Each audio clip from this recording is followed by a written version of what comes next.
জায়গাও পাচ্ছে না, তো দূরের মানুষের রেসপন্সিবিলিটি আমাদের না, ওটা ওদেরটা, ওরা বুঝবে। কি বলেন? ভিতরে আওয়াজ দাও ঠিক মতো। সম্মানিত সুধী, সরাসরি মূল আলোচনায় চলে যাচ্ছি। আমার সঙ্গে আপনারাও পড়ুন। আজকে আমরা কথা শুনবো সূরা আলে ইমরান 110 নম্বর আয়াত থেকে। আমার সঙ্গে আপনারাও পড়ুন, যেন প্রতিটা অক্ষরে নূর আল্লাহ তাআলা আমাদের সিনায় মানকুশ করে দেন। বলেন আল্লাহুম্মা আমিন। পড়ুন, আউযু বিল্লাহি মিনাশ শাইতানির রাজীম। বিসমিল্লাহির রাহমানির রাহিম। কুনতুম খায়রা উম্মাতিন উখরিজাত লিন-নাসি তা'মুরুনা বিল মা'রুফ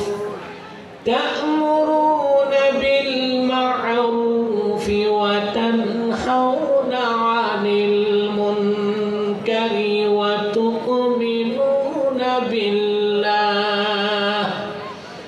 ওয়ালাউ আমানা আহলুল কিতাবি লাকানা খায়রান লাহুম মিনহুমুল মুমিনুনা ওয়া আকসারুহুমুল ফাসিকুন।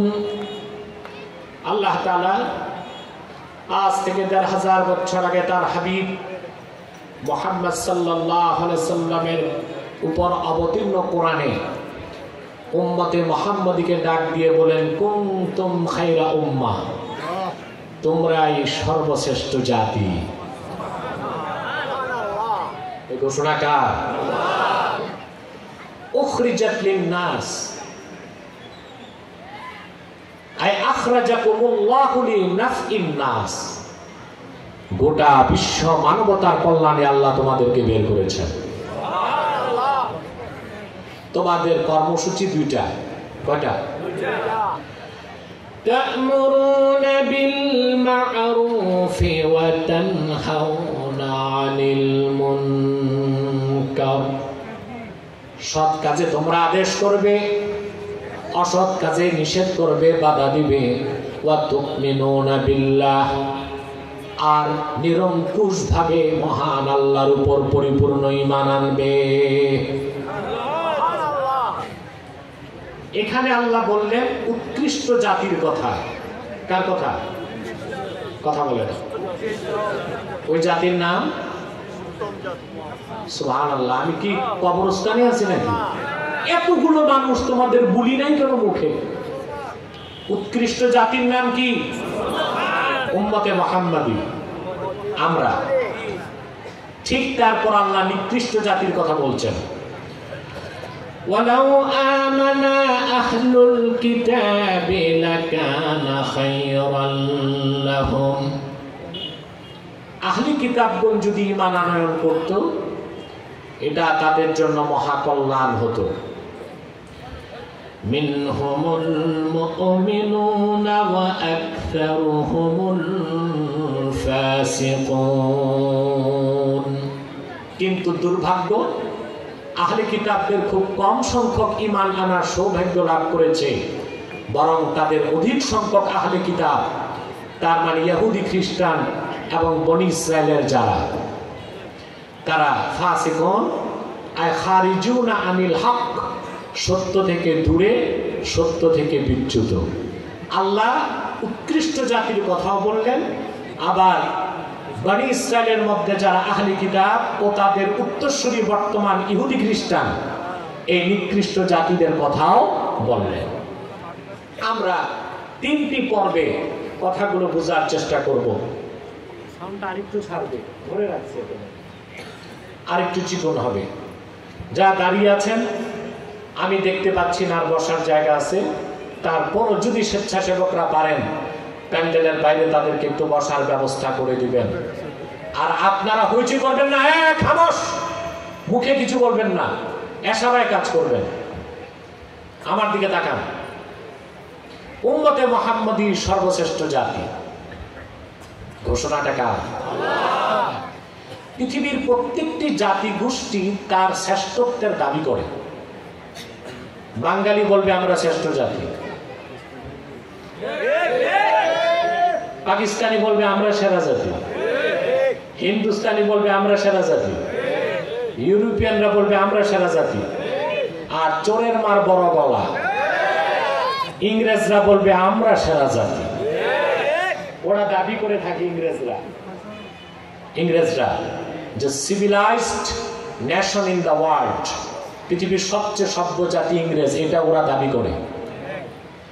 আমার দৃষ্টিতে পৃথিবীর সবচেয়ে সভ্য জাতি ইংরেজ। এটা আমার কথা না, এটা ইতিহাস বলে।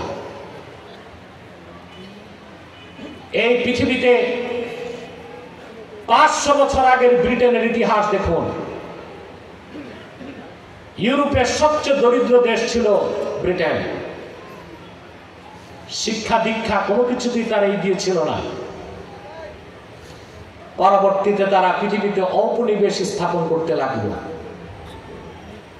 1757 সালে বাংলাদেশে আসলো, উপমহাদেশে মুসলিমদের কাছ থেকে রাষ্ট্র ক্ষমতা তারা দখল করলো। মুঘলদের কাছ থেকে বাংলা দখল করলো নবাব সিরাজউদ্দৌলার কাছ থেকে। 188 বছরে এই কুখ্যাত ইংরেজ জাতি উপমহাদেশ থেকে যে সম্পদ চুরি করে নিয়ে গিয়েছে, বর্তমান বাজারে তার দাম $30 ট্রিলিয়ন। বিলিয়ন না, 1000 বিলিয়নে 1 ট্রিলিয়ন। এই সম্পদ চুরি করে ইংরেজরা ব্রিটেনকে সমৃদ্ধ করেছে। সম্পদ চুরি করেছে কি হিন্দুদেরটা না মুসলিমদেরটা? শাসন ছিল মুঘলদের। কুতুব মিনার থেকে, তাজমহল থেকে সমস্ত হীরা জহরত সোনা রূপা চুরি করলো তারা।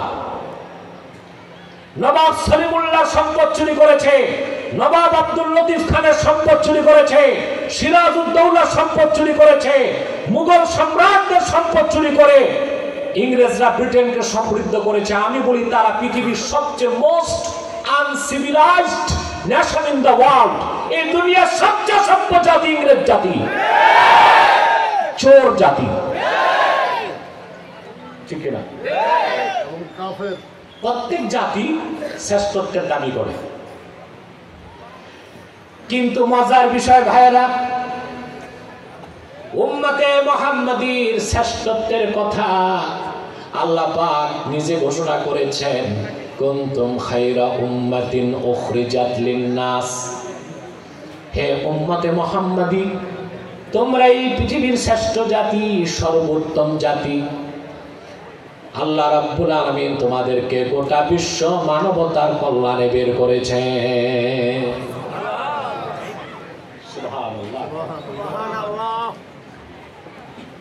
উম্মতে মুহাম্মাদীর শ্রেষ্ঠত্বের অনেকগুলো কারণ আছে, তার মধ্যে প্রধান কারণ 2টা। আমার কথা বুঝতেছেন? আমি জানি না আপনাদের, আমি তো এখন রাতে যেতে পারি না প্রত্যন্ত অঞ্চলে। আগে আপনাদের রুশদি সাহেব কোন প্রিন্সিপাল? রুশদি সাহেব মাঠে আছে। আগে আমি ফরদাবাদ, তারপরে রূপসদি, বুড়বুড়াইয়া, এগুলোতে রাতে আসতাম। তখন আমার রাতে চলাফেরা চলতো। 2018 সালের পর থেকে আমার সিকিউরিটি থ্রেট বেড়ে গেছে। সেজন্য গোয়েন্দা সংস্থার পরামর্শ আমাকে ভিতরে রাতে না যাওয়া, আমি দিনে আসি। আর আপনাদের এলাকায় রাতে বেশি মাহফিল হয়, এজন্য মানুষ চাইলেও আসতে পারি না, আমি চাইলেও আসতে পারি না। দোষ 50-50, ওদের 50 আমার 50। আমি যখন এখানে দিনে মাহফিল দিলাম, আমাদের রুহুল আমিন রুশদি সাহেব আমাকে চিন্তায় পড়ে গেল লোকজন হবে কিনা। তাই আমি বলেছি, আল্লাহর কোরআনের ইজ্জতে আপনি জায়গাও দিতে পারবেন না। আলহামদুলিল্লাহ, আল্লাহ কবুল করেছেন, মঞ্জুর করেছেন, বলেন আল্লাহুম্মা আমিন। সম্মানিত সুধী, মানুষ তো আসতে থাকবে 4টা পর্যন্ত। ওরা এসে বাকিরা মুনাজাত ধরবে, আমি তো 4টার আগে উঠতে হবে। সম্মানিত সুধী, কথা শুনতেছেন? পৃথিবীর শ্রেষ্ঠ জাতির নাম আমরা। শ্রেষ্ঠত্বের অনেকগুলো কারণের মধ্যে মূল কারণ কয়টা? একটা হচ্ছে খায়রিয়াত, আরেকটা হচ্ছে আদালত। আমাদের শ্রেষ্ঠত্বের প্রধান কারণ আমরা মুহাম্মদ সাল্লাল্লাহু আলাইহি ওয়াসাল্লামের উম্মত হতে পেরেছি, এটা মূল কারণ।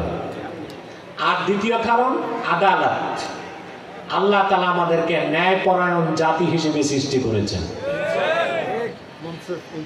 আল্লাহ রাব্বুল আলামিন কথাটি নিজেই ব্যাখ্যা করে দেন, وَكَذَلِكَ جَعَلْنَاكُمْ أُمَّةً وَسَطًا لِتَكُونُوا شُهَدَاءَ عَلَى النَّاسِ وَيَكُونَ الرَّسُولُ عَلَيْكُمْ شَهِيدًا।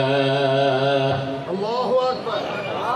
আর এভাবেই হে উম্মতে মুহাম্মাদি, আমি তোমাদেরকে জাআলনাকুম উম্মাতাও ওয়াসাতা। আমার দেশে অনেক আলেম এই আয়াতের ভুল ব্যাখ্যা করে, তারা বলেন আল্লাহ বলেছেন আমি তোমাদেরকে মধ্যপন্থী উম্মত বানিয়েছি না। উম্মাতাও ওয়াসাতার ব্যাখ্যায় ইমাম ফখরুদ্দিন রাজি তাফসীরুল কবির, ইবনে কাসির তাফসীরুল কুরআনিল আযীম, ইমাম বাগাবী মাআলিমুত তানজিল, ইমাম কুরতুবী জামিউল কুরআন, ইমাম সিয়ুতি জালালাইন 10 থেকে 12টি তাফসীরে দেখেছি তারা সবাই ব্যাখ্যা করেছেন ওয়াকাযালিকা জাআলনাকুম উম্মাতাও ওয়াসাতা, আই উম্মাতাও ওয়াসাতা খিয়ারাও ওয়া আদলা। আমি তোমাদেরকে উম্মতে ওয়াসাত বানিয়েছি, এর মানে মধ্যপন্থী না, এর মানে আমি তোমাদেরকে শ্রেষ্ঠ এবং ন্যায়পরায়ণ জাতি বানাই দিয়েছি। তাহলে আরবিতে ওয়াসাত অর্থ মাঝখানে। ওয়াসাতটা কেন বললেন আল্লাহ, উম্মাত ওয়াসাতা কেন বলছেন, তার ব্যাখ্যা বার করেছেন ইমাম কুরতুবী তাফসীর কুরতুবীতে। ইমামে কুরতুবী লেখেন সারা দুনিয়ার মাঝখানে কাবা, এই জন্য কাবাকে বলা হয় ওয়াসতুল আরদে। দুনিয়ার মাঝখানে কি? সুবহানাল্লাহ। সারা ভূপৃষ্ঠের মাঝখানে আল্লাহর ঘর কাবা। কারণ যে কোনো দেশের রাজধানী হয় মাঝখানে, সারা দুনিয়ার রাজধানী হচ্ছে মক্কা। মক্কা কেন রাজধানী? আখিরি নবী মুহাম্মদ সাল্লাল্লাহু আলাইহি সাল্লাম আগমন করেছেন মক্কায়, এই জন্য মক্কা হলো সারা দুনিয়ার রাজধানী, আর মক্কা হচ্ছে মাঝখানে। মক্কার মুকুট হচ্ছে কাবা। এটা ওয়াসতুল সারা জমিনের মাঝখান। ইমামে কুরতুবী লেখেন ঠিক সেভাবে আল্লাহ তাআলা উম্মতে মুহাম্মাদের মর্যাদা রেখেছেন সমস্ত নবীদের নিচে, সমস্ত উম্মতদের উপরে। সব উম্মতের উপরে, সব নবীদের নিচে উম্মতে মুহাম্মাদের মর্যাদা, তারা মাঝখানে। এই জন্যই আল্লাহ তাদেরকে বলেছেন উম্মাতাও ওয়াসাতা। এর ব্যাখ্যা উম্মাতান ওয়াসাতা আই খিয়ারাও ওয়া আদলা।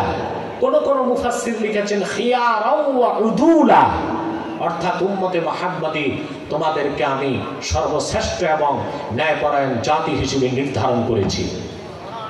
কেন? সামনে আল্লাহ বলে দিয়েছেন লিতাকুনু শুহাদা আলান নাস, যেন কাল কিয়ামতে তোমরা মানব জাতির পক্ষে সাক্ষ্যদাতা হতে পারো।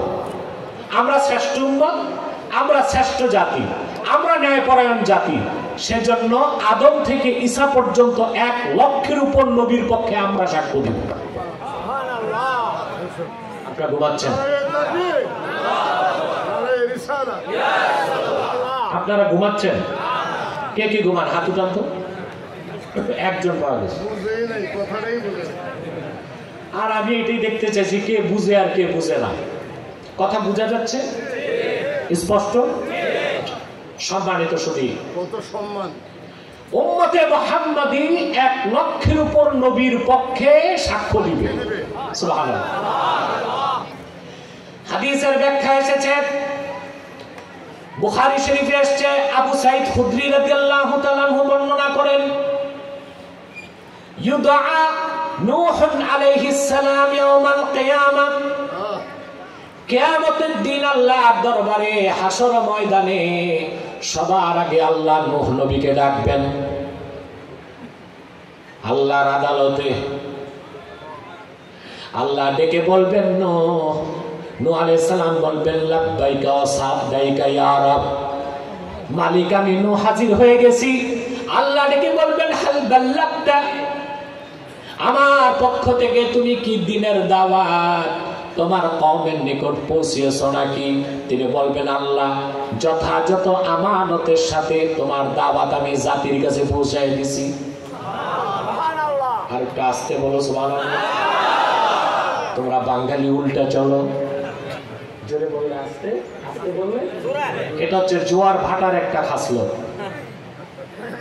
হ্যাঁ, নদী এলাকার মানুষ তো এই জন্য আর কি ঠিকঠাক ঠিক রাখতে পারে না।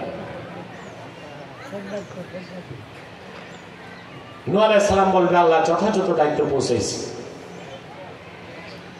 ফায়ুকালু লিউম্মাতিহি হাল বাল্লাগাকুম, আল্লাহ নূহ নবীর জাতিকে ডেকে বলবেন ও নূহের জাতি, নূহ কি আমার পক্ষ থেকে দাওয়াত পৌঁছাইছে নাকি? বড়ই আফসোসের বিষয়, অবিশ্বাসী কাফের যারা বেঈমান নূহ নবীর উম্মত তারা বলবে আল্লাহ মা আতানা মিন নাযীর।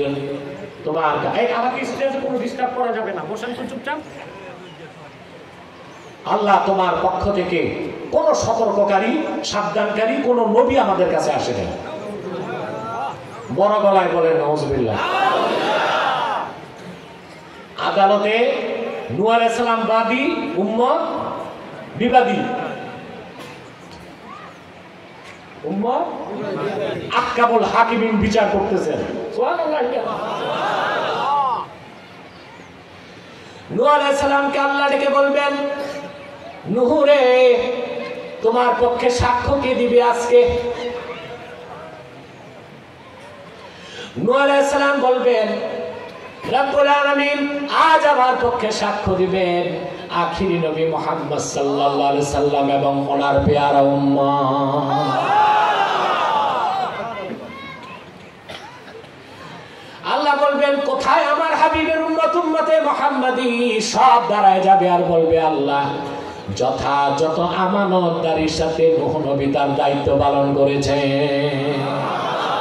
উম্মতে মুহাম্মাদের সাক্ষার কারণে মামলায় নূহ নবী জিতে যাবেন, উম্মত পরাস্ত হয়ে যাবে। তা শুধু নূহ নয়, আদম থেকে শুরু করে ঈসা পর্যন্ত লাখের উপর নবীর পক্ষে উম্মতে মুহাম্মাদে সাক্ষ্য দিবেন।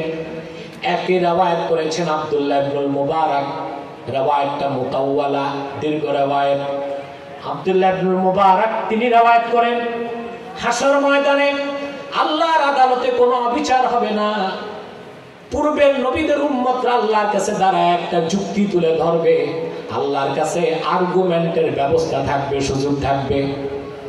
উম্মত দাঁড়ায় বলবে আল্লাহ যে উম্মতে মুহাম্মাদি আসলো সবার পরে আমাদেরকে পায় নাই, দেখে নাই, আমাদের কথাও শোনে নাই, তারা কেমন করে আমাদের বিপক্ষে সাক্ষ্য দিল?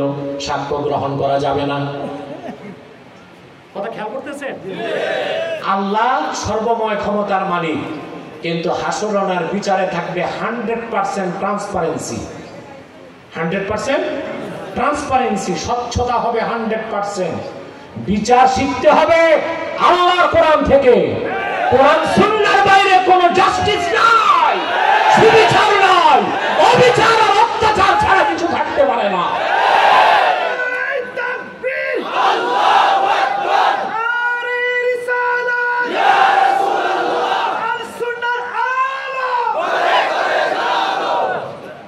আমাদের বিচারে ট্রান্সপারেন্সি নাই, মোটেও নাই।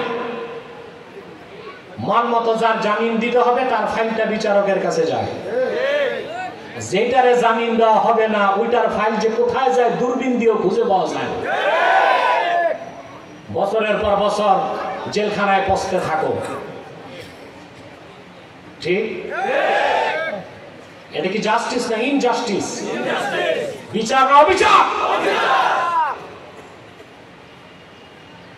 বাংলাদেশেও যেরকম বিচার নাই, আমেরিকাতেও নাই, ব্রিটেনেও নাই। ব্রিটেনে তো আমি দেখে এসেছি রেসিজম বেশি, বর্ণবাদ, বর্ণবাদ, কট্টর ইহুদিরা রেসিস্ট, বর্ণবাদী। ওরা সেখানে সাদা কালোর ঝগড়া করে, বিলাতি নয় অবিলাতি, ব্রিটেনের বাইরের যারা তাদেরকে নির্যাতন নিপীড়ন করে। আমেরিকা যে কিনা গণতন্ত্রের প্রসূতি বলা হয়, মাদার অফ ডেমোক্রেসি বলা হয়, যে আমেরিকাকে সেই আমেরিকায় শ্বেতাঙ্গরা প্রকাশ্যে আমেরিকার রাজপথে কৃষ্ণাঙ্গদেরকে হত্যা করে। কোথায় বিচার আছে? কোরআন সুন্নাহর বাইরে কোনো বিচার? বিচার আল্লাহ শিখাইছেন, বিচার হবে হাসরে। সুবহানাল্লাহ। কাফেরদেরকে আল্লাহ সুযোগ দিবেন যুক্তি দেওয়ার। তারা বলবেন, আল্লাহ যেই উম্মত আসলো সবার পরে, আমাদের নামগন্ধ দেখে নাই, শোনে নাই, ওরা আমাদের বিপক্ষে সাক্ষী কেমন করে দিবে? আহকামুল হাকিমিন উম্মতে মুহাম্মাদীকে ডেকে বলবেন, তোমরা তো তাদের দেখো নাই, নূহ নবীকেও দেখো নাই, কোন নবীকে দেখো নাই পূর্বে, কোন উম্মত দেখো নাই, কেমন করে সাক্ষ্য দিলা? তারা বলবে, আল্লাহ তুমি তোমার আখির নবী মুহাম্মদ সাল্লাল্লাহু আলাইহি সাল্লামের কাছে অবতীর্ণ কোরআনে আদম থেকে ঈসা পর্যন্ত সব নবীর কথা বলে দিয়েছো। সেই কোরআনে এসেছে আদম থেকে ঈসা পর্যন্ত সকল নবী যথাযথ আমানতের সঙ্গে দায়িত্ব পালন করেছে। কোরআনকে বিশ্বাস করার ভিত্তিতে আজকে সাক্ষ্য দিলাম, আল্লাহ রায় ঘোষণা করে দিবেন, কত সাদাকু, উম্মতে মুহাম্মদী সত্য বলেছে। আমাদের শ্রেষ্ঠত্বের মূল কারণ দুইটা, একটা খাইরিয়াত আর একটা আদালত। আমরা মুহাম্মদ সাল্লাল্লাহু আলাইহি ওয়াসাল্লামের উম্মত হিসেবে শ্রেষ্ঠত্ব লাভ করেছি। আমাদের শ্রেষ্ঠত্বের আরো বড় আরেকটাও কারণ যে আমরা ন্যায়পরায়ণ জাতি। ন্যায়পরায়ণতা, ইনসাফ, জাস্টিস আমাদের দ্বারা প্রতিষ্ঠিত হবে দুনিয়ায়, আমাদের দ্বারা প্রতিষ্ঠিত হবে আখিরাতে। সুবহানাল্লাহ বলবেন না? এই জন্য উম্মতে মুহাম্মাদীকে কি বলা হয়েছে? শ্রেষ্ঠ জাতি। সুবহানাল্লাহ। আমরা মুসলিমরা আত্মবিস্তৃত জাতি, নিজেদের সম্মান নিজেরা বুঝি না, মর্যাদাও বুঝি না, পরিচয় জানি না, সেজন্য খুব কম পয়সায় আমরা ঈমান বিক্রি করি। করেন না? আপনাদের বাঙালির যে দাম কত কম বোঝা যায় নির্বাচনের আগের রাতে। দেখা যায় ভোটার বিক্রি হয় 300 টাকায়। একটা পোল্ট্রি মুরগির দাম 300 টাকা, আর একটা ভোটারের দাম হয় 300 টাকা। কোথায় চলে গেছে আমাদের সম্মান মর্যাদা? সব আমরা ভুলে গেছি। আমাদের দাম কত, মান কত, শান কত, মর্যাদা কত, তা আমরা মোটেও উপলব্ধি করতে পারি না। উম্মতে মুহাম্মাদীর মর্যাদা কত বেশি, আমাদের শ্রেষ্ঠত্বের প্রমাণ পাওয়া যায় কোরআন হাদিসে। সহিহ আল বুখারীতে এসেছে, আল্লাহর হাবিব ইরশাদ করেছেন, একই হাদিস সহিহ মুসলিমে এসেছে ভিন্ন শব্দে। আল্লাহর হাবিব বলেছেন, নাহনুল আখিরুন আস-সাবিকুন। সুবহানাল্লাহ। আগমনের দিক দিয়ে আমরা সবার পরে এসেছি, কিন্তু হাসরে মিজানে পুলসিরাতে জান্নাতে থাকবো সবার আগে। সুবহানাল্লাহ। হাদিসের শব্দ দুইটা, ব্যাখ্যা কত ব্যাপক আপনি চিন্তা করতে পারবেন না। নাহনুল আখিরুন আস-সাবিকুন। উম্মতে মুহাম্মাদী পৃথিবীতে এসেছে সকল উম্মতের পরে, আসছে পরে, কিন্তু হাসরে মিজানে পুলসিরাতে জান্নাতে থাকবে সবার আগে। কথাটা বুঝে গেছেন? মনে হয় না? আমি বুখারী শরীফ পড়ানোর সময় আমার ছাত্রদেরকে একটা উদাহরণ দিয়ে থাকি, এই হাদিসে ব্যাখ্যায় আপনাদেরকেও দিচ্ছি। আপনারা যারা বিদেশ ভ্রমণ করেছেন দেখেছেন, প্লেনে, বিদেশ যেগুলো যায় বড় প্লেন থাকে, 737 তো একেবারেই ছোট, ইন্টারন্যাশনাল ফ্লাইটে 787, 780 এখন অনেক বড় ফ্লাইট, ড্রিম লাইনার যেগুলো আনছে বাংলাদেশ। ফ্লাইট একটা, এয়ারক্রাফট একটা, প্লেন একটা, কিন্তু ওখানে যাত্রীদের বসার জন্য ক্লাস ভিন্ন ভিন্ন। ভিন্ন ভিন্ন না? প্লেনে সবার আগে সিট থাকে ভিআইপিদের, ঠিক না? এটা হচ্ছে পাইলটের ককপিটের পিছনে। সিটগুলো খুব দামি, সুইচ দাবাবেন, লম্বা হয়ে শুয়ে পড়বেন। আবার বর্তমান ড্রিম লাইনার গুলোতে মেসেজিং ব্যবস্থাও আছে, সুইচ দাবাবেন, একটু গুটাগুটি করে দেবেন। তারপর হচ্ছে বিজনেস ক্লাস, তারপরে পর্দা, তারপর সব হচ্ছে ইকোনমি ক্লাস, নরমাল। আমাদের মতো গরিব যারা চাষা ভুষা তাদের বসার জায়গা। প্লেন কিন্তু একটাই, ফ্লাইট একটাই, কিন্তু ওখানে ক্লাসিফাইড করা হয়েছে। সবার আগে, আরে বাবা কথা বলো, তারপরে তারপরে চাষা ভুষা। কিন্তু আপনারা জানেন এয়ারপোর্টে 4 ঘন্টা আগে যে উপস্থিত হয় ইকোনমি ক্লাসের যাত্রী, ক ঘন্টা আগে? 2 ঘন্টা আগে রিপোর্টিং লাগেজ টাগেজ করে বসে বসে মশা মারতে হয়। 1.5 ঘন্টা আগে প্রবেশ করে বিজনেস ক্লাস এয়ারপোর্টে, আর 40 মিনিট আগে প্রবেশ করে ভিআইপি যারা এমপি মন্ত্রী। কিন্তু প্লেন যখন বোর্ডিং ব্রিজ, আপনি যে প্লেনে উঠেন ওটা সিঁড়িও হইতে পারে, টিউবও হইতে পারে। বোর্ডিং ব্রিজে যখন বিমান লাগে, সবার পরে যে এয়ারপোর্টে আসছে ভিআইপি, ওই যাত্রীরা আগে প্লেনে বসে। তারপর যারা আসছে বিজনেস ক্লাস তারা বসে। সবার আগে যারা এসে মশাগুলো মারলো, গরিব চাষা ভুষা, সবার পরে ওরা সিরিয়াল ধরে প্লেনে যেয়ে বসে। আসলো যিনি এয়ারপোর্টে সবার পরে, প্লেনে বসলো সবার আগে। নাহনুল আখিরুন আস-সাবিকুন, আমাদেরকে আল্লাহ তাআলা এই পৃথিবীতে সবার পরে পাঠিয়েছেন। উম্মতে মুহাম্মাদী সর্বশেষ জাতি, আগমনের দিক দিয়ে আমরা সবার পরে, কিন্তু হাসরে মিজানে পুলসিরাতে জান্নাতে আমরা থাকবো সবার আগে। আল্লাহর হাবিবের সাথ করেছেন, আহলুল জান্নাতি 20 ওয়া 100 সাফিন, হাসর ময়দানে বেহেশতীদের 120টা কাতার হবে। কতটা মনে থাকবে? সব মানুষের না, জান্নাতি যারা, তাদের কাতার হবে কয়টা? আহলুল জান্নাহ 20 ওয়া 100 সাফিন, বেহেশতীদের 120টা কাতার হবে। সুসংবাদ শুনে রাখো মুসলমান, আমার নূর নবীজি ঘোষণা করেছেন সে 120 কাতারের মধ্যে সামনের 80 কাতার হবে আমার উম্মত, উম্মতে মুহাম্মাদী। সবার আগে তারা আসছে পৃথিবীতে, হাসরে, কাউসারে, পুলসিরাতে, জান্নাতে, আল্লাহু আকবার। আর সে কিনা মুসলমান, আজকে আমরা দলীয় স্বার্থ ঠিক রাখতে যে, পদ পদবি ঠিক রাখতে যে, দুনিয়ার ধান্দা ব্যবসা ঠিক রাখতে যে আমরাই কিনা ঈমান কি বিসর্জন দেই, ইসলামের সাথে গাদ্দারি করে বেঈমানের কাতারে শামিল হয়ে যাচ্ছি মুসলমান,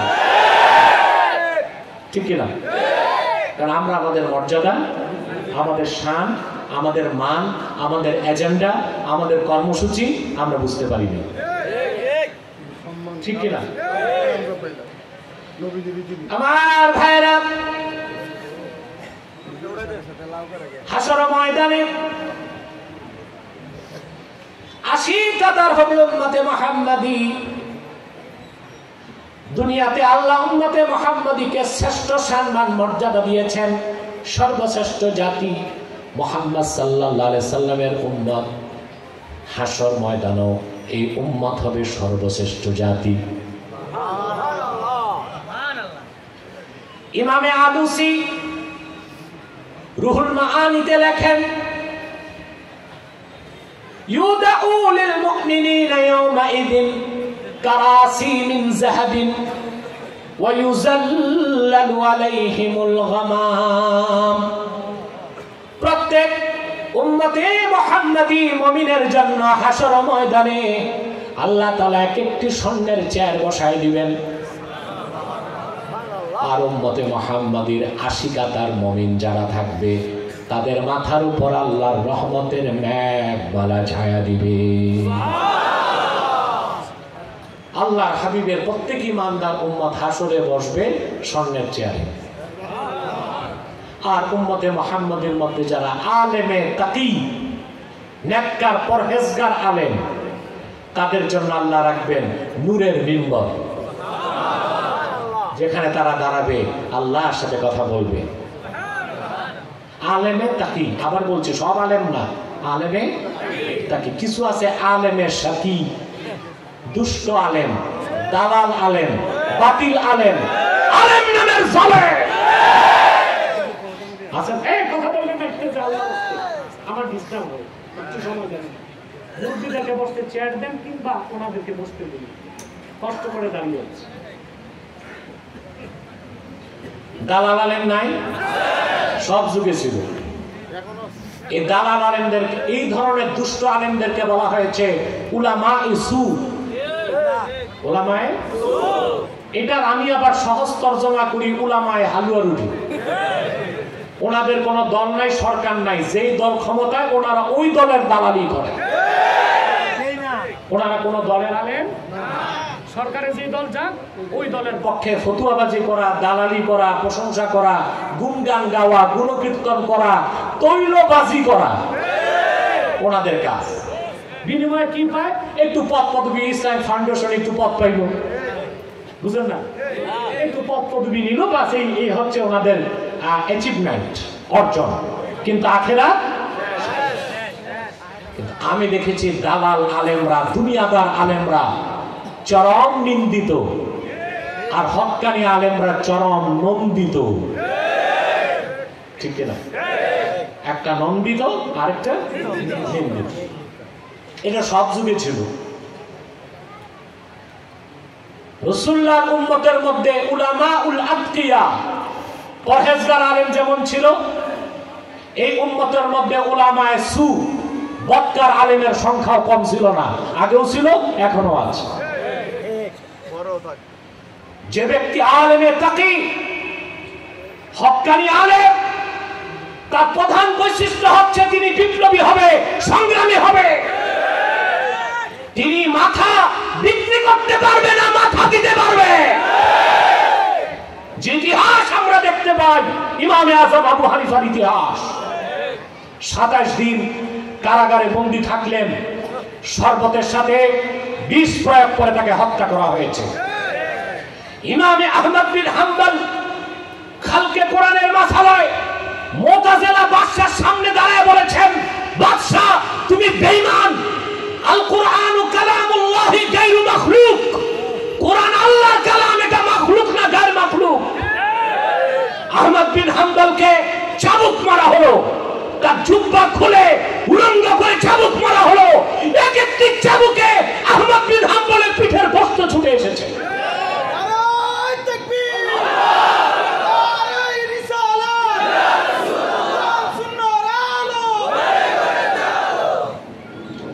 আমরা দেখতে পাই মুজাদ্দিদ আল ফেসানির ইতিহাস। দিল্লিতে যখন মসনদে বাদশাহ আকবর, ওরে আমি আকবর বলি না, বলি বাদশাহ অজগর, ও একটা ধর্ম বানাইলো, নাম দিল দ্বীন এলাহি। এই যে আপনারা সেকুলারিজম, ধর্মনিরপেক্ষতার কথা শুনেন, এটার প্রবক্তা হচ্ছে বাদশাহ আকবর। তার এক ছেলে, তার নাম ছিল দারা শেখো, কি নাম? সে এই ধর্মটা আবিষ্কার করছে, আর পক্ষে 2 মৌলবী কাজ করছে, বাদশাহ আকবরের দরবারি মৌলবী। একজনের নাম মোল্লা ফৈজি, আরেকজনের নাম মোল্লা আবুল ফজল আল্লামি। আপন 2 ভাই, দোনোটা ছিল শিয়া। কি ছিল? দরবারি মৌলবী। ওই যে ওলামায়ে হালুয়া রুটি। বাদশাহ আকবরকে সব নাজায়েজ কাজের ফতোয়া দিত। একদিকে দুনিয়াদার আলেমরা শিরক কুফর ছড়ালো, দিল্লির রাজপথে নেমে আসলেন বিপ্লবী আলেম আহমদ সেরহিন মুজাদ্দিদ আল গাসানি ঘোষণা করলেন, মানুষ হয়ে মানুষকে সিজদা করতে পারে না। বাদশা আকবরকে সিজদা করা জায়েজ নয়, শিরক। দ্বীনে ইলাহি একটা কুফরি মতবাদ। বাদশা আকবর তাকে গ্রেফতার করলো, কারাগারে পাঠিয়ে দিল। 40 দিন কারাগারে থাকার পর দিল্লি কারাগারের জেলার বাদশা আকবরকে বলল, হুজুর জলদি এরে বের করেন মুজাদ্দিদকে। বলে কেন? বলে দিল্লির যত চোর ডাকা শয়তান বদমাশ সব তো ওলিয়া উলিয়া হয়ে যাচ্ছে। বাদশা আকবর ধ্বংস হলো মুজাদ্দিদের বদদোয়ায়। তারই ঔরসজার সন্তান বাদশা জাহাঙ্গীর, এই লোকটাকে আল্লাহ হেদায়েত দিলেন। তিনি মুজাদ্দিদের হাতে হাত রেখে তওবা করে মুসলমান হয়ে গেলেন। দ্বীনে ইলাহিকে চিরতরে দাফন করে দিলেন। এক মুজাদ্দিদের সংগ্রাম, মুজাহাদায়, ইখলাসের কারণে দিল্লির মসনদে ইসলামের ঝান্ডা উড়ে গেল। সুবহানাল্লাহ বলবেন না? বলবেন না? তো সকল যুগেই দুই ধরনের আলেম ছিল, একদল উলামায়ে আতকিয়া, আরেকদিকে উলামায়ে সুফ। হক্কানি আলেম আর উলামায়ে হালুয়া রুটি। ঠিক না? এই উলামায়ে হালুয়া রুটিরা হাসরে কোনো মিম্বর তো পাবেই না, বরং ওদের হাত পায়ে থাকবে শিকল, আর আগুনের কেচি দিয়ে তাদের জিহ্বা কেটে দেওয়া হবে। উম্মতে মুহাম্মাদীর প্রত্যেক আলেমে তাকি এক একটা নূরের মিম্বর পাবেন। পূর্বের নবীরা দাঁড়াবেন এক একটা নূরের মিম্বরে, আর আখিরি নবী, নবীগণের মাথার তাজ নূর নবীজি আমার মুহাম্মদ সাল্লাল্লাহু আলাইহি ওয়াসাল্লাম, ওনাকে আল্লাহ অন্য নবীদের সাথে দাঁড় করাবেন না, বরং আল্লাহ তাআলা তার আরশুল আজিমে নিজের পাশে মাকামে মাহমুদে তার হাবিবকে দাঁড় করায় দিবেন। কাজী আয়াস কিতাবুশ শিফায় লেখেন, আল্লাহর হাবিব মুহাম্মদ সাল্লাল্লাহু আলাইহি ওয়াসাল্লাম আল্লাহর আরশে আজিমে মাকামে মাহমুদে যখন দাঁড়াবেন, রাসূলুল্লাহর সামনে থাকবে লিওয়াউল হামদে, হামদের পতাকা। সেই পতাকার নিচে দাঁড়ায় যাবেন আদম থেকে ঈসা লাখের উপর নবী। আমার রাসূল শাফাত করবেন, সুবহানাল্লাহ।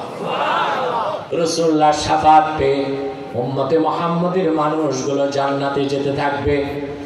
আল্লাহ আপন হাবিবকে ডেকে বলবেন, মুহাম্মদ সাল্লাল্লাহু আলাইহি ওয়াসাল্লাম, আপনার উম্মতের জন্য তো চাওয়ার দরকার নাই, আমি আপনার উম্মতের 70,000 আলেমকে আযাব ছাড়া, হিসাব ছাড়া জান্নাত পাঠিয়ে দিয়েছি। ওই 70,000-এর প্রত্যেক হাজারের সাথে আবার 70,000 করে জান্নাত দিয়েছি। আল্লাহর হাবিব বলবেন, আল্লাহ আমার যত কবিরা গুনাহগার উম্মত আছে তাদেরকে মাফ করে দাও। আবু দাউদ শরীফের হাদিস, আল্লাহর হাবিব ইরশাদ করেছেন, শাফাআতি লি আহলিল কাবাইর মিন উম্মতি, আমার উম্মতের কবিরা গুনাহগারদের জন্য আল্লাহ আমার সুপারিশ কবুল করে নেবেন। রাসূলুল্লাহ আরো বলেছেন, আমার উম্মতকে, সুবহানাল্লাহ, উম্মতে মুহাম্মাদী তুমি সম্মান তোমার বুঝলা না। নেতা নেত্রীর চেহারার দিকে তাকায়, দলের পদ পদবি ঠিক রাখতে যে, ব্যবসা বাণিজ্য ধান্দা, দলের মতাদর্শ ঠিক রাখতে যে তুমি আল্লাহ রসুলের উম্মত থেকে বের হয়ে যাচ্ছ, ইমানকে বাদ দিয়ে ইসলামের সাথে গাদ্দারি করছো। আফসোস মুসলমান, তুমি তোমার শান বুঝো নাই, মান বুঝো নাই, তোমার কি কাজ সেটাও তুমি বুঝতে পারো নাই। উম্মতে মুহাম্মাদীকে কি সম্মান দিবেন আল্লাহ? কোরআন কারীমে আল্লাহ তাআলা বলেন, ইয়াওমা লা ইউখজিল্লাহু আন-নাবিয়্যা ওয়াল্লাযীনা আমানু মা'আহু নূরুহুম ইয়াসআ বাইনা আইদিহিম ওয়া বিআইমানিহিম। সূরা তাহরিমে আল্লাহ তাআলা বলেন, আল্লাহ তাআলা কাল কিয়ামতের দিন মুহাম্মদ সাল্লাল্লাহু আলাইহি সাল্লামকে বেজার করবেন না, আর মুহাম্মদ সাল্লাল্লাহু আলাইহি সাল্লামের উম্মতকে আল্লাহ তাআলা অপমান করবেন না। নূরুহুম ইয়াসআ বাইনা আইদিহিম ওয়া বিআইমানিহিম, প্রত্যেক উম্মতে মুহাম্মদী ঈমানদারের সামনে এবং ডানে আল্লাহর পক্ষ থেকে নূরের টুকরা দৌড়াদৌড়ি করবে। সুবহানাল্লাহ। আরে ভুরভুরাইয়ার মুসলমান না পুরা বাঞ্ছারামপুর? শুধু ভুরভুরাইয়ার এত লোক হয় নাই বাঞ্ছারামপুর, কয়েক থানার লোক। আলহামদুলিল্লাহ, আল্লাহ কবুল করুন।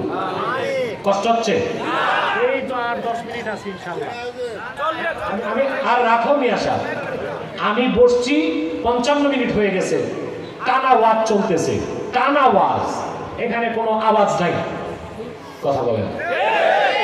2 ঘন্টা কথা বললাম, 10 মিনিট ওয়াজ, বাকিটা আওয়াজ, লাভ আছে? 1 ঘন্টা পুরাটাই ওয়াজ, এটা লাভ আছে? এটা কি আছে? এতে কি আছে? লাভ আছে। আমি আর 10 মিনিটে মূল আলোচনা ফিনিশ করে জরুরি কিছু কথা বলি, আমি আপনাদেরকে মুনাজাত করে বিদায় দেব ইনশাআল্লাহ। 4টার আগে একটা লোক দাঁড়াবার চেষ্টা করবেন না, বরং যারা দাঁড়িয়ে আছেন বসে যান মুনাজাতের আগে। সম্মানিত সুধী, প্রত্যেক উম্মতে মুহাম্মদের সামনে এবং ডানে কি থাকবে? নূর। নূরটা স্থির না, অস্থির, দৌড়াদৌড়ি করবে। সুবহানাল্লাহ। একবার সামনে, একবার ডানে, একবার ডানে, একবার সামনে। এটা হচ্ছে উম্মতে মুহাম্মদী যে ভিভিআইপি উম্মত, এটা সিগনিফিকেশন। এটা সিগনিফিকেশন যে এই উম্মতটা ভিভিআইপি উম্মত। কার উম্মত? সরকারে দো জাহাঁ সাইয়্যিদুল মুরসালিন খাতামুন নবীয়্যিন মুহাম্মদ সাল্লাল্লাহু আলাইহি ওয়াসাল্লামের উম্মত। এই ভিভিআইপি উম্মত আমরা হাসরে আমাদের প্রধান সিগনিফিকেশন হবে নূরের টুকরা সামনে ডানে দৌড়াবে। আমি একটা উদাহরণ দিই মুসলমান। ঢাকা মহাসড়কে যখন হাজার হাজার গাড়ি চলে, মন্ত্রী যেই গাড়িতে বসে থাকে ওই গাড়িতে একটা পতাকা থাকে। কথা বলেন, থাকে? আবার তার গাড়িতে ভিআইপি লাইট থাকে, জ্বলে না, জ্বলে নিবে। এটা হচ্ছে সিগনিফিকেশন। হাজার হাজার গাড়িকে ট্রাফিক তোয়াক্কা করে না, এই গাড়িটা দেখলে ট্রাফিকরা সব সেলুট শুরু করে, ঠিক না? সিগন্যাল দিয়ে অন্যদেরকে আটকায়, মন্ত্রীর গাড়ি আগে যেতে দেয়। আর যদি প্রধানমন্ত্রী হয় তো তার গাড়িতে 2 দিকে 2টা পতাকা, প্রেসিডেন্টের গাড়িতে 2টা পতাকা, ঠিক কিনা? ওটা ভিআইপি না, ভিভিআইপি। কাল হাসর ময়দানে উম্মতে মুহাম্মদের 2টা সিগনিফিকেশন থাকবে। একটা হচ্ছে সামনে এবং ডানে নূর দৌড়াবে। দ্বিতীয়টা কি? এই উম্মতে মুহাম্মদের মধ্যে যারা ঈমানদার, 5 ওয়াক্ত নামাজি, তাদের চেহারা থেকে হাত পা থেকে নূর চমকাবে। আল্লাহর হাবিব ইরশাদ করেছেন, হাসর ময়দানে আমার উম্মতের ঈমানদারদের মধ্যে যারা নামাজি হবে তাদেরকে আমি সবার আগে ডেকে ডেকে কাউসার পান করায় আল্লাহর জান্নাতে পাঠিয়ে দিব। প্রশ্ন করা হলো, ইয়া রাসূলুল্লাহ, ইয়া হাবিবাল্লাহ, আপনার এই কোটি কোটি উম্মতের মধ্যে কারা নামাজি তা কেমন করে চিনবেন? আল্লাহর হাবিব বলেন, সহিহ বুখারীর হাদিস, ইন্না উম্মতি ইউদআউনা ইয়াওমাল কিয়ামাতি গুররাম মুহাজ্জালিনা মিন আসারিল উযু। আমার উম্মতের মধ্যে যারা 5 ওয়াক্ত নামাজ পড়তো, নামাজের জন্য ওযু করত, তাদের ওযুর জায়গাগুলো চকমক করে চমকাতে থাকবে। তাদের মুখ থেকে, তাদের হাত থেকে, তাদের পা থেকে নূরের চমক বের হবে। তা দেখে দেখে তাদের ডাকা হবে আমার কাছে, আমি কাউসারের পানি পান করায় তাদের আল্লাহর জান্নাতে পাঠিয়ে দিব। আমরা যদি শুধু উম্মতে মুহাম্মদী ঈমানদার হই, আমাদের কয়টা ভিআইপি চিহ্ন থাকবে? একটা, নূর সামনে ডানে দৌড়াবে, আমরা মুমিন, এটার প্রমাণ দিবে। আর যদি আমরা সত্যিকার আশিক হইতে পারি, খাঁটি সুন্নি হইতে পারি, 5 ওয়াক্ত নামাজ পড়তে পারি, আমরা ভিভিআইপি প্রটোকল পাবো। আমাদের চেহারা থেকে, হাত থেকে, পা থেকে ওযুর কারণে নূরের চমক বের হতে থাকবে। একটা কথা বলি, রাগ করেন না। মুসলমানদের মধ্যে বাঞ্ছারামপুরে সুন্নিদের সংখ্যা বেশি, কিন্তু বেনামাজির সংখ্যাও বেশি। যে বেনামাজি, খোদার কসম সে সুন্নি হইতে পারে না। খাঁটি সুন্নি সেই যে 5 ওয়াক্ত নামাজি। আমি আজকে এখানে যুবকদের কাছ থেকে ওয়াদা চাই, তোমাদেরকে 5 ওয়াক্ত নামাজ পড়তে হবে। রাজি আছো সবাই? এই ওয়াদাটা করতে পারো আমার সাথে? হাত উঠাও, বলো ইয়া আল্লাহ আমি ওয়াদা করছি আজ থেকে 5 ওয়াক্ত নামাজ জামাতের সাথে আদায় করব।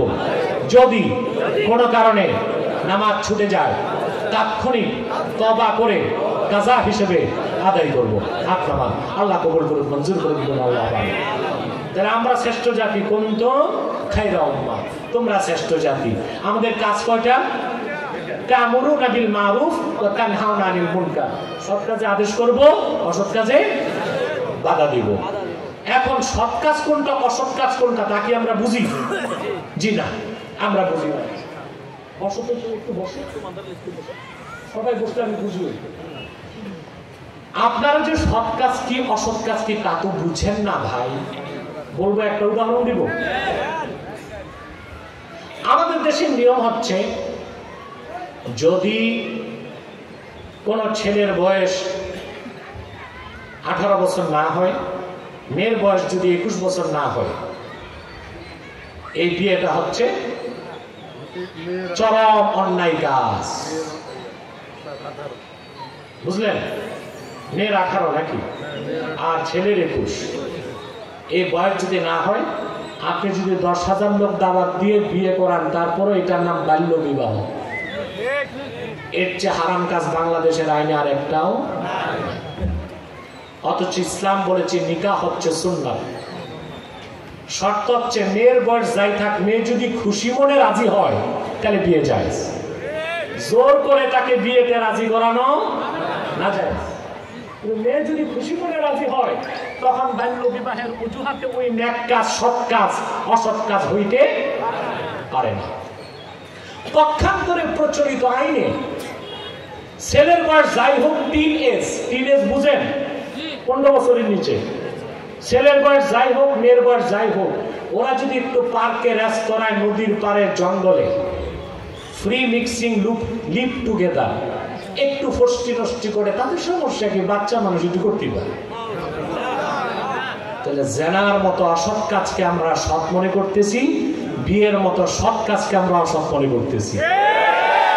এই যদি হয় আমাদের বিদ্যা, বুদ্ধি আর জ্ঞান, তাহলে আমাদের দ্বারা কি সৎ কাজের আদেশ, অসৎ কাজের নিষেধ হবে? সৎ কাজ আগে চিনতে হবে, অসৎ কাজ চিনতে হবে।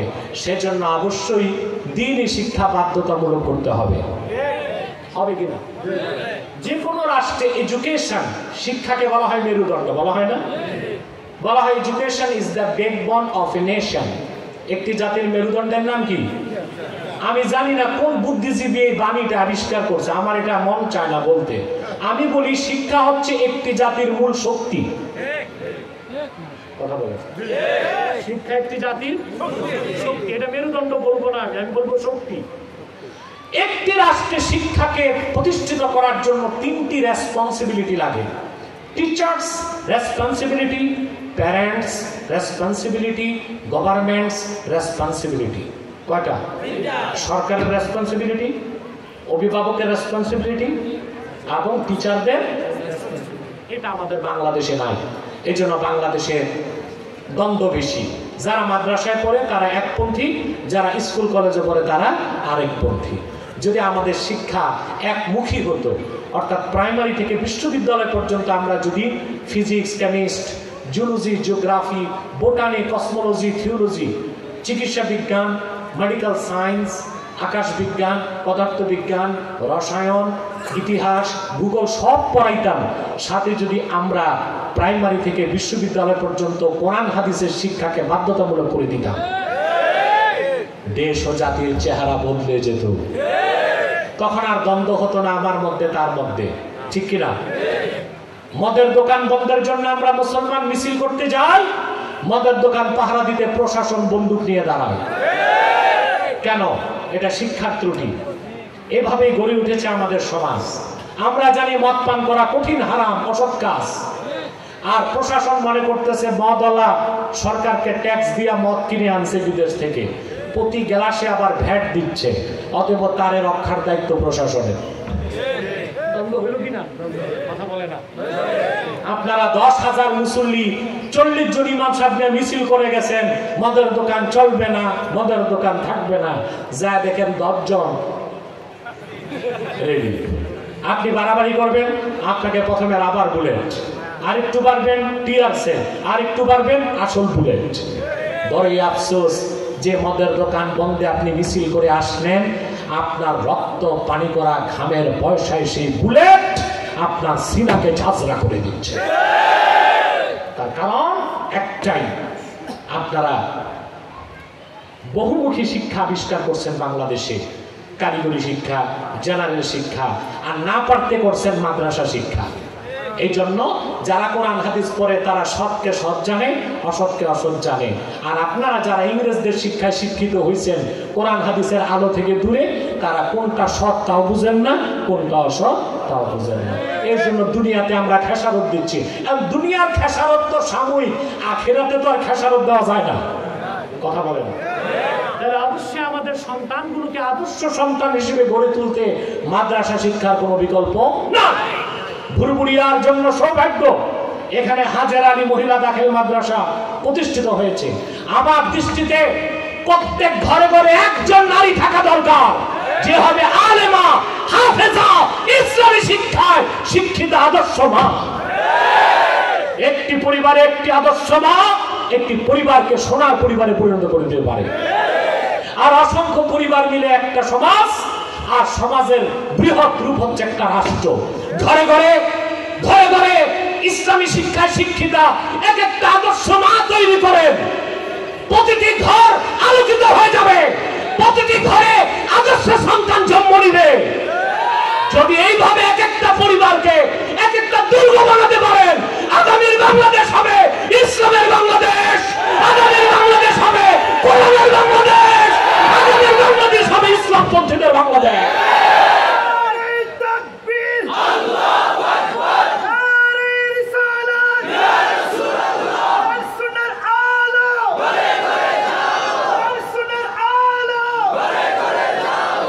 আল্লাহ আমাদেরকে কবুল করুক, মঞ্জুর করুক।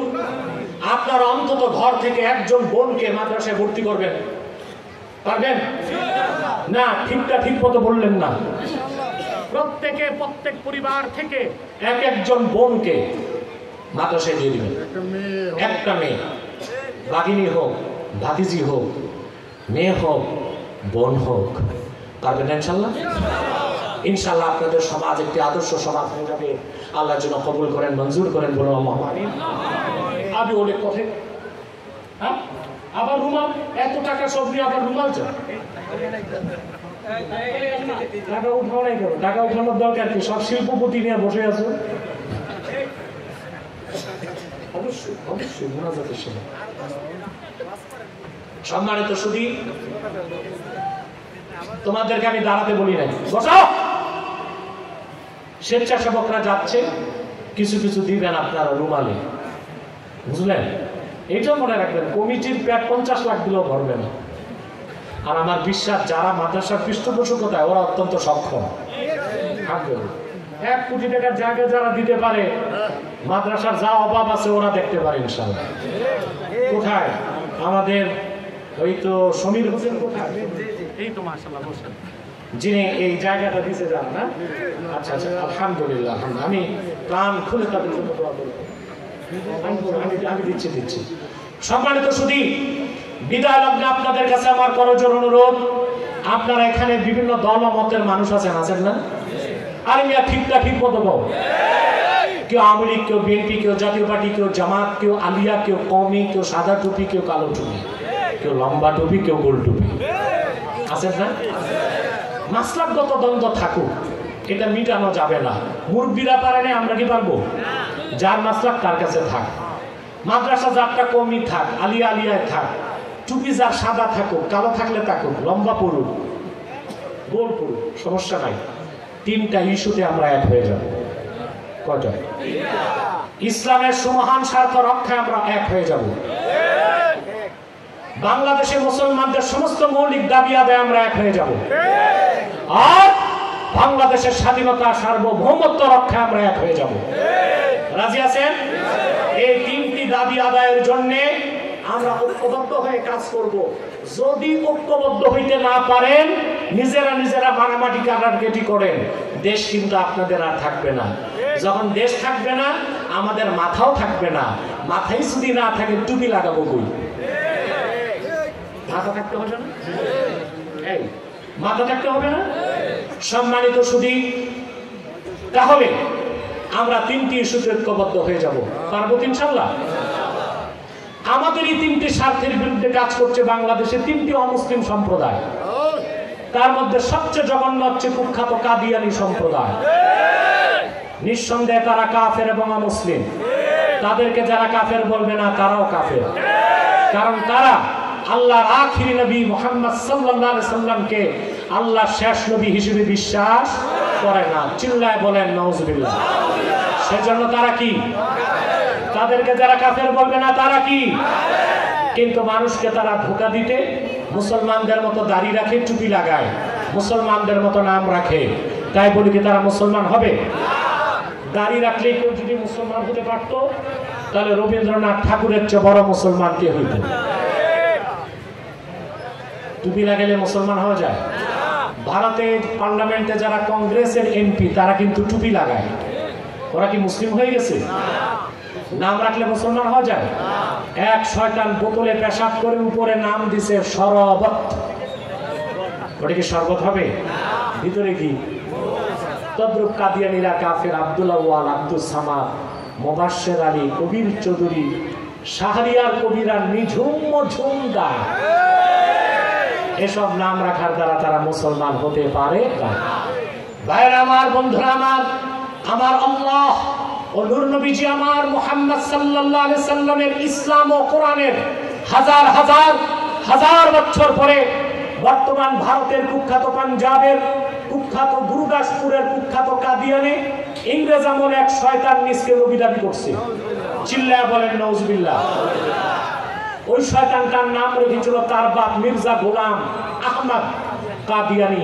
সাবধান, তাকে গোলাম আহমদ বলা যাবে না, কারণ গোলাম আহমদ অর্থ আহমদ এর গোলাম। কোন কাফের কোনদিনও গোলাম আহমদ এর গোলাম হতে পারে না। আর কাদিয়ানের কাজ্জাব ছিল শেষ দরজার কুখ্যাত কাফের। সে গোলাম আহমদ এর গোলাম ছিল না, সে ছিল কুখ্যাত শয়তানের কুখ্যাত গোলাম। কাদিয়ানের কাজ্জাব, মিথ্যানবতের দাবিদার, ইংরেজদের পা চাটা গোলাম মির্জা গোলাম শয়তান কাদিয়ানির উপর গজব এসেছে 1908 সালে। যখন গজব এসেছে, কাদিয়ানের কাজ্জাব, মিথ্যানবতের দাবিদার, ইংরেজদের পা চাটা গোলাম মির্জা গোলাম শয়তান কাদিয়ানি 1908 সালে ধ্বংস হয়ে জাহান্নামের কুখ্যাত কুকুরে পরিণত হয়েছে। তার অনুসারীরা ধ্বংস হয়েছে। বর্তমানে কিছু কাদিয়ানি বাংলাদেশে আছে। ইতিমধ্যেই তারা 100 সেন্টার করে ফেলেছে। কত? আপনাদের ব্রাহ্মণবাড়িয়ায় তাদের আস্তানা সবচেয়ে বড়। পঞ্চগড়ে তাদের আস্তানা আছে। আমাদের সক্তারা নাম পরিবর্তন করে করে মিথ্যা পরিচয় দেয়। কখনো নিজেদের পরিচয় দেয় আহমদি জামাত, কখনো বলে আহমদিয়া জামাত, কখনো বলে আহমদি সম্প্রদায়, কখনো বলে আহমদিয়া সম্প্রদায়, কখনো বলে আহমদি মুসলিম জামাত, কখনো বলে আহমদিয়া মুসলিম জামাত। সাবধান, যত কাদিয়ানি ছিল আছে থাকবে, তারা কেউ আহমদি জামাত নয়, আহমদিয়া জামাত নয়, আহমদি সম্প্রদায় নয়, আহমদিয়া সম্প্রদায় নয়, আহমদি মুসলিম জামাত নয়, আহমদিয়া মুসলিম জামাত নয়। তারা শয়তানি জামাত, কুখ্যাত জাহান্নামের কুখ্যাত কুকুরের দল। আমাদের সকল দলের একটাই দাবি, অনতিবিলম্বে স্বাধীন বাংলায় শয়তান কাদিয়ানীদেরকে রাষ্ট্রীয়ভাবে অমুসলিম ঘোষণা করতেই হবে, করতেই হবে, করতেই হবে। এই দাবি আদায়ে যদি জানমাল দিতে হয়, কারা কারা প্রস্তুত আছেন হাত তুলে নেন। সম্মানিত শুধু আগামী 28 তারিখ শনিবার কুমিল্লা টাউন হলে খাতমে নবুয়ত ইসলামী মহাসম্মেলন। আমি আপনাদের সকলকে দাওয়াত করছি, সেখানে উপস্থিত হবেন ইনশাআল্লাহ। আল্লাহ কবুল করুন। শয়তান কাদিয়ানীদেরকে কোনো অর্থনৈতিক সহযোগিতা করবেন না। করেন? জি করেন। প্রাণ কোম্পানির যত জিনিস তাদের, সেজান কোম্পানির জুস তাদের, RFL এর পণ্য তাদের, প্রথম আলো নামের প্রথম অন্ধকার পত্রিকা। বাংলাদেশের সব পত্রিকা যখন ফিলিস্তিনের পক্ষ নিল, প্রথম আলো নিল ইসরায়েলের ইহুদিদের পক্ষ, কারণ এটা কাদিয়ানীদের পত্রিকা। ডেলি স্টার, কালের কণ্ঠেগুলো ধরবেন না, কিনবেন না, বেচবেন না, মনে থাকবে। আরেকটু মুসলিম সম্প্রদায় আমাদের বিরুদ্ধে কাজ করছে, এটার নাম ঈসাই তরিকা। এটা খ্রিস্টানদের একটা দল, এরাও দাড়ি রাখে, টুপি লাগায়, মুসলমানদের মতো নাম রাখে। এদের নেতার নাম শুনলে আশ্চর্য হবেন, বাংলাদেশে এদের নেতার নাম শামসুল ইসলাম, অথচ খ্রিস্টান। তাদের উদ্দেশ্য হচ্ছে আমাদের পার্বত্য চট্টগ্রামকে আলাদা করে একটা খ্রিস্টান রাষ্ট্র বানাবে, কাজ করে যাচ্ছে তারা। আরেকটা ফেরকার কথা না বললেই নয়, হিজবুত তাওহীদ। এটা আসলে হিজবুত তাওহীদ না, হিজবুত শয়তান। এদের কাজ হচ্ছে জনগণকে আলেমদের থেকে সরায় দেওয়া। যে ভেড়ার পালের রাখাল নাই, ওই ভেড়া যায় বাঘের পেটে, আর যে কওমের দায়িত্বে আলেমরা নাই, ওই কওম যায় কাফেরের খপ্পরে। আল্লাহ আমাদেরকে কাফের মুশরিক বেঈমানদের থেকে রক্ষা করুন, বলুন আল্লাহুম্মা আমিন। আমি হাজী আব্দুল মান্নাফ মাদ্রাসার জন্য 25,000 টাকা দিয়েছে, আলহামদুলিল্লাহ বলে। একবার সূরা ফাতিহা পড়ুন, 3 বার সূরা ইখলাস পড়ুন, 11 বার ইস্তিগফার।